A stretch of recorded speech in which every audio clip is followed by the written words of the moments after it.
Qo'qon biokimyo aksiyadorlik jamiyati obyektlarda yong'in xavfsizligini ta'minlashni tashkil etish bo'limi xodimlari tomonidan shahardagi Muqimiy shaharchasida keng qamrovli profilaktik targ'ibot tadbirlari amalga oshirildi. Targ'ibot tadbiri davomida ko'p qavatli turar joy binolarida yashovchi fuqarolarning xonadonlariga kirib, ular bilan yong'in xavfsizligi qoidalari bo'yicha profilaktik suhbatlar olib borildi. Xonadon egalari va ularning oila a'zolariga yong'in xavfi yuzaga kelmasligi uchun zarur bo'lgan ehtiyot choralari, jumladan maishiy elektr jihozlardan to'g'ri foydalanish, bolalarni nazoratsiz qoldirmaslik va gaz uskunalaridan foydalanishda xavfsizlik qoidalariga rioya etish bo'yicha atroflicha tushuntirishlar berildi. Shu bilan birga mahallaning markaziy ko'chalari va ko'p qavatli uylar oralig'ida fuqarolarning yong'in xavfi, favqulodda vaziyatlar va ularning oldini olishga oid xabardorligini oshirish maqsadida maxsus texnika vositalari yordamida ovoz kuchaytirgichlar orqali aholini ogoh bo'lishga chorlandi.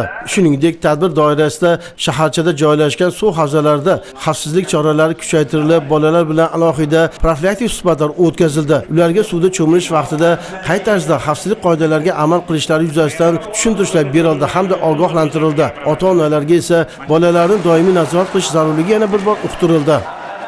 Mutaxassislarning ta'kidlashicha, g'alla yetishtirilgan dalalar va qishloq xo'jaligi yerlarida hosil pishib yetgan davrda haroratning keskin ko'tarilishi yong'in xavfini oshiradi. Shu sababli Buvayda tumani favqulodda vaziyatlar bo'limi mutaxassislari navbatdagi profilaktik targ'ibot tadbirini g'alla maydonlaridan boshladilar. O'rim yig'im ishlarida yong'in xavfsizligi qoidalariga rioya etish, kombaynlar va transport vositalarida nosoz gaz va elektr uskunalarining ishlatmaslik holatlari ko'zdan kechirildi hamda yong'inlarning oldini olish yuzasidan ko'rsatmalar berildi. Shundan so'ng mutaxassislar soy va kanallar bo'yidagi taqiqlangan joylarda yozgi mavsumda aholi, ayniqsa yoshlar tomonidan cho'milish holatlarining oldini olish bo'yicha o'rganishlar olib bordilar. Taqiqlangan hududlarda cho'milayotgan fuqarolarga suvda cho'kish bilan bog'liq holatlarning oldini olish bo'yicha tushuntirish ishlar olib borildi. Cho'milish xavfi bo'lgan joylarda maxsus ogohlantiruvchi belgilar va bannerlar o'rnatildi. Kunning ikkinchi yarmida targ'ibot tadbiri odamlar gavjum hududlarda, ya'ni yirik savdo maskanlarida o'tkazildi. Majmuadagi savdo do'konlari egalariga yong'in xavfsizligi qoidalariga